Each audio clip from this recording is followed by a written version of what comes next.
اعوذ باللہ من الشیطان الرجیم بسم اللہ الرحمن الرحیم مناہج البحث العلمی.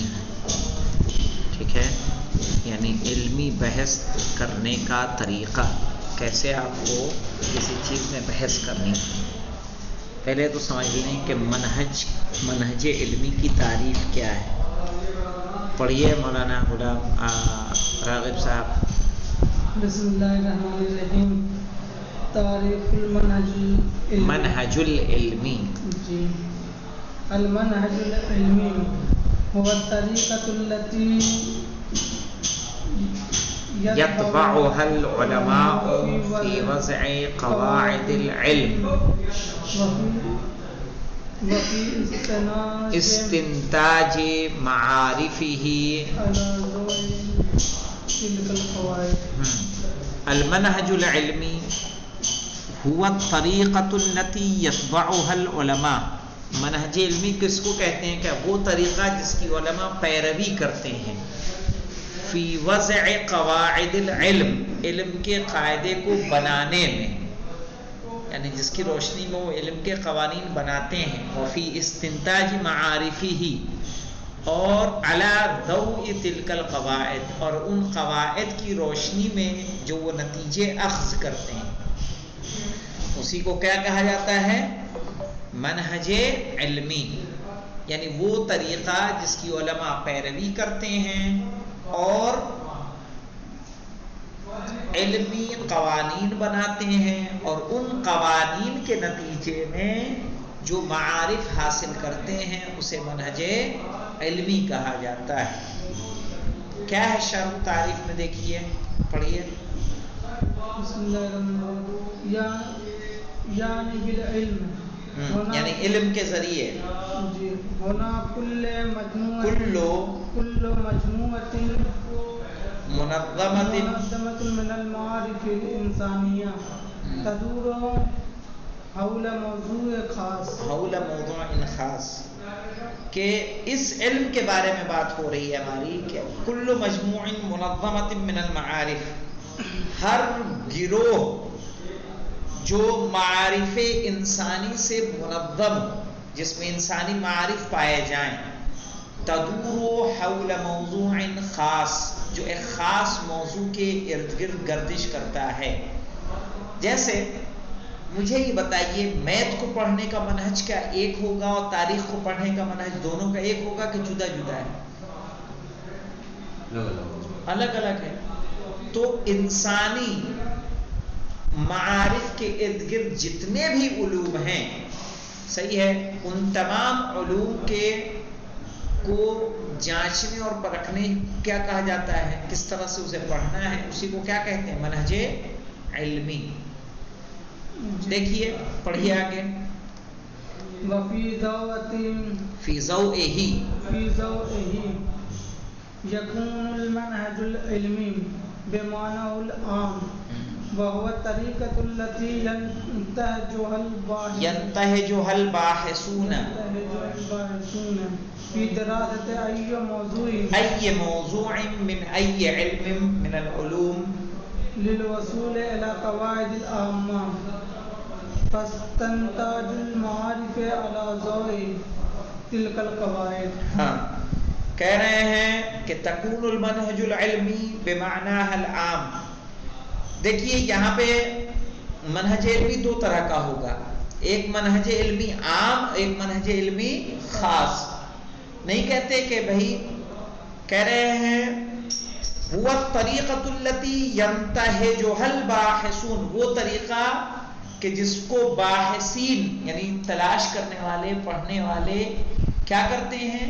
اختیار کرتے ہیں. ینتہجها یعنی اختیار کرتے ہیں، اس نہج پر چلتے ہیں.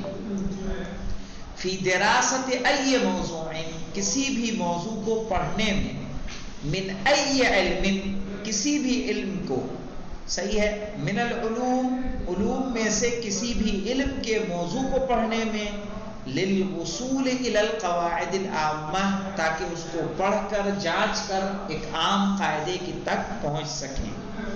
فاستنتاج المعارف علی ضوء تلک القواعد، تو وہ معارف کو نکالتا ہے ٹھیک ہے، ان قواعد کی روشنی میں ان مواد کو یعنی حاصل کرتا ہے. پڑھیے آپ مولانا محمد علی صاحب. بسم اللہ الرحمن الرحیم.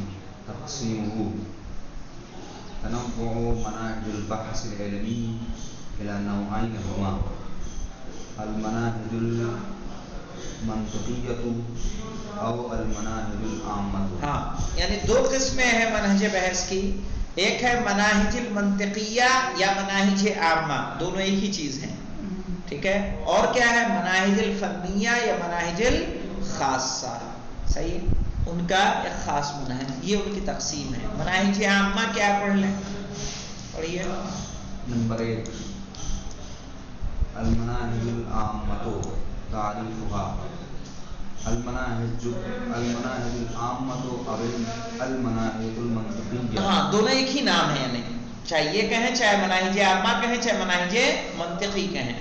طریقۃ العامۃ للبحث العلمی التي تشمل کل علم، کہ وہ عام طریقہ بحث کرنے کا کہ جو ہر علم کو کیا ہو شامل، یعنی جس میں ہر علم، وہ طریقہ پڑھنے کا بحث کرنے کا جس میں تمام علوم شامل ہو جائیں. شمولها تشمل هذه المناهج جميع العلوم بأسرها وذلك لأنها تضع بين يدي العلماء والباحثين القواعد العامة لوضع العلم في هيكله العام وتنظيم عناصر بحثه تنظيما يربط بعضها ببعض وتعليف أجزائه تعليفا متناسقا حتى تأتي متكاملة مطابقة للقوانين التفكير الصحيح التي تعود البحث عن الأقم وتبعد الفكر عن الوقوع في الخطأ. بس کہہ رہے تشمل هذه المناهج، یہ جو مناہج عامہ ہے اس میں شامل ہوگا جمیع العلوم بأسرها، تمام کے تمام علم. وذالک، کیوں شامل ہوں گے؟ لأنها تضع بین یدی العلماء والباحثین القواعد العامہ، کیونکہ یہ تمام کے تمام علوم علماء کے لیے اور باحثین کے لیے کیا فراہم کرتے ہیں؟ عام قوانین فراہم کرتے ہیں. لوضع العلم فی ہیکلہ العام، تاکہ ان قواعد کی روشنی میں علم کو ایک ہیکل، ایک سانچے میں رکھا جا سکے. وتنظیم عناصر بحثہ تنظیما، اور ان کی بحث جو کی ہے اس کو وہ منظم کر سکیں ایسے یربط بعضها ببعض، کہ تمام کی تمام بحث ایک دوسرے سے کیا رہے؟ مربوط رہے، جڑی ہوئی رہے. وتعلیف اجزائہ تعلیفا متناسقا، اسی طرح سے جو اس کے اجزاء ہیں وہ ملے ہوئے ہوں ایک اچھی طرح سے، متناسقا جن میں مناسبت ہو، حتی تأتی متکاملتا و مطابقتا للقوانین التفکیر الصحیح، یہاں تک کہ وہ مکمل ہوں اور مطابق ہوں تفکیر صحیح کے قوانین کے، کہ جن کے ذریعے سے صحیح فکریں صحیح ہوتی ہیں. التی تبعد البحث عن الحکم، جو بحث کو دور کرتا ہے کس سے؟ بے نتیجہ ہونے سے. وہ تبعد الفکر عن الوقوع فی الخطا، اور فکر کو بچاتا ہے غلطیوں میں پڑھنے سے. وقد رأینا فیما درسناہ من موضوعات التعریف، اور ہم نے دیکھا کہ جو کچھ ہم نے پڑھا ہے تعریف کے موضوع میں، والاستدلال، اور استدلال کی بحث میں، وما الیہما من التقسیم والتصنیف، اور اس کے علاوہ جو تقسیم پڑھا ہم نے، تصنیف پڑھا، والتحلیل والترکیب، یہ تمام چیزیں ہم نے پڑھی. کیف ان جميع العلوم تشترک فی استخدام هذه القوانین، کہ کس طرح سے ان تمام چیزوں میں ان قوانین کو استعمال کرنے میں تمام علوم شریک ہیں یا نہیں ہیں. تقسیم کا استعمال دوسرے کریں گے، تصنیف کا استعمال کریں گے، ترکیب کا استعمال طبی کرتے ہیں کہ نہیں کرتے ہیں؟ تحلیل دم کی میں نے مثال دی، کون یوز کر رہا ہے اس کو؟ تو کیا ہے کہ مختلف علوم عالمین اس کو استعمال کرتے ہیں. فی وضع القواعد العامہ، عام قوانین کو بنانے کے لیے، وفی استنتاج المعارف العلمیہ علی ضوئها، اور اسی کے روشنی میں کیا کرنا ہے، ہمیں علمی معارف کو حاصل کرنا ہے۔ اور اس طرح سے کیا ہے، یہ عام منہج ہے۔ عام منہج کا قانون کیا ہے، کہہ رہے ہیں وَأَهَمُّ الْقَوَاعِدِ الْعَامَّةِ لِمَنَاهِجِ الْبَحْثِ الْعَامَّةِ الَّتِي وَضَعَهَا عُلَمَاءُ الْمَنطِقِيَّةِ، کہہ رہے ہیں اہم ترین قانون جو مناہج بحث عامہ کے لیے بنائے گئے ہیں علم منطق میں، وہ کیا ہیں، یہ ہے، مندرجہ ذیل ہیں۔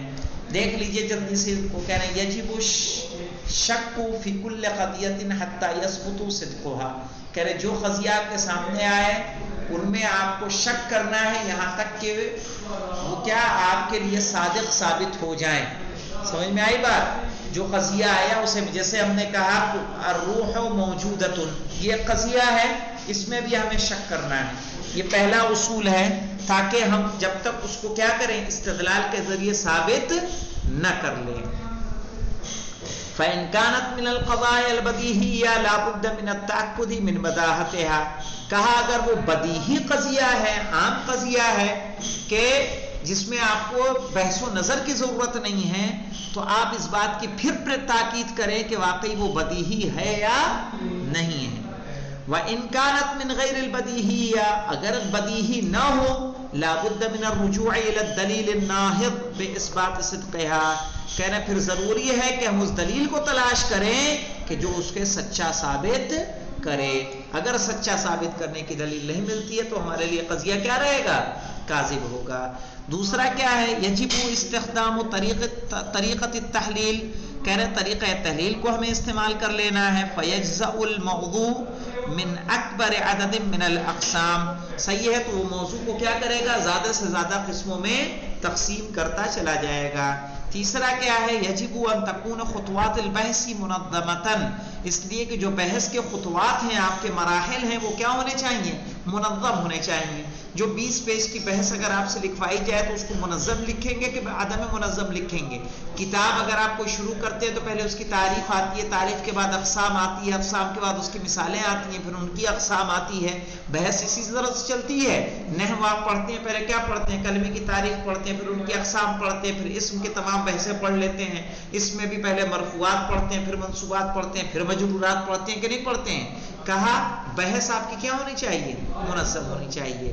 وَمُتَرَابِطَةً يَبْدَأُ الْبَاحِثُ بِالْجُزْءِ الْأَصْغَرِ، اور مترابط ہوں یعنی ان کا آپس میں کیا ہونا چاہیے، رابطہ ہونا چاہیے۔ يَبْدَأُ الْبَاحِثُ بِالْجُزْءِ الْأَصْغَرِ، باحث کہاں سے شروع کرے، چھوٹے سے چھوٹے جز سے شروع کرے۔ بحث کیسے شروع ہوتی ہے، نحو کی کلمے سے شروع ہوتی ہے، اور کہاں تک پہنچ جاتی ہے، کتنی بحثیں اس میں شامل ہو جاتی ہیں، تو کہا جزء اصغر سے شروع کرے۔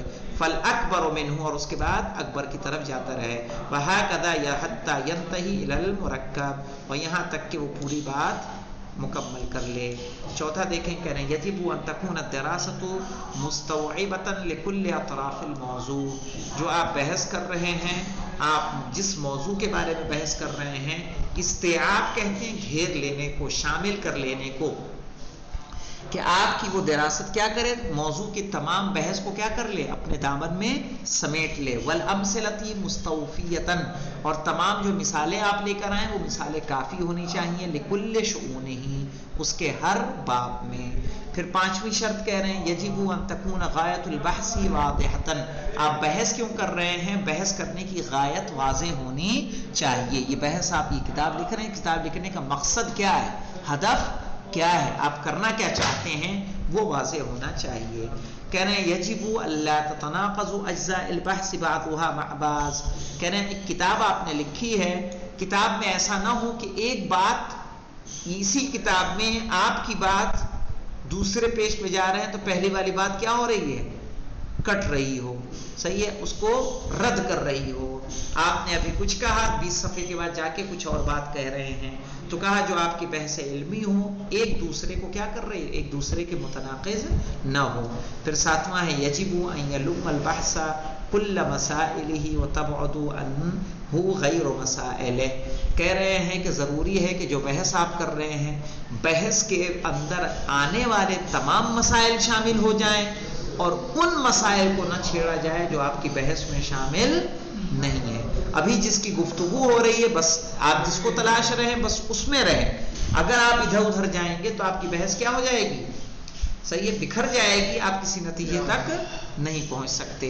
تو کہہ رہے ہیں جو بحث آپ کر رہے ہیں وہ بحث کی جتنے مسائل ہیں ان سب کو شامل کریں، اور جو اس بحث سے ریلیٹڈ مسائل نہیں ہیں ان کو کیا کرتے؟ چھوڑتے چلے جائیں. اور یہ ایک عام کسی بھی منہج کے لیے کیا ہے؟ عام طریقہ ہے کہ اس کے تمام ان قواعد کو آپ عمل پیرا ہوں گے تبھی جا کے آپ کی بحث کیا ہوگی؟ صحیح ہوگی، کہ اس میں آنے والے تمام چیزیں شامل ہو جائیں. صحیح ہے، آپ کی بحث کی مقصد واضح ہو، آپ کی بات ایک دوسرے سے نہ کٹ رہی ہو، بحث کے اندر آنے والے تمام مسائل ہوں. پتہ چلا ہمیں بحث کرنی ہے تربیت اولاد پر، ہم بحث کرنے جا رہے ہیں تربیت کا فائدہ، تربیت اولاد ہے تو ہم تربیت اولاد میں رہیں. سمجھ میں آیا؟ تربیت اولاد کے حوالے سے جتنی احادیث ہیں، جتنی آیات ہیں، ہم سب کو شامل کر لیں، جو واقعات ہمیں مل رہے ہیں ان سب کو شامل کر لیں. اب پتہ چلا پڑوسی کے حقوق اسی میں بیان کیے جا رہے ہیں، بھائی کے حقوق اسی میں بیان کیے جا رہے ہیں، شوہر بیوی کے حقوق بیان ہو رہے ہیں، تو وہ کیا ہے؟ کتاب کو بھوندا کر دیتی ہے. صحیح ہے، وہ مزہ نہیں ہوتا. مقصد کیا ہے؟ مقصد واضح ہونے چاہیے، تب جا کے آپ کسی نتیجے پر پہنچیں گے. الحمدللہ رب العالمین.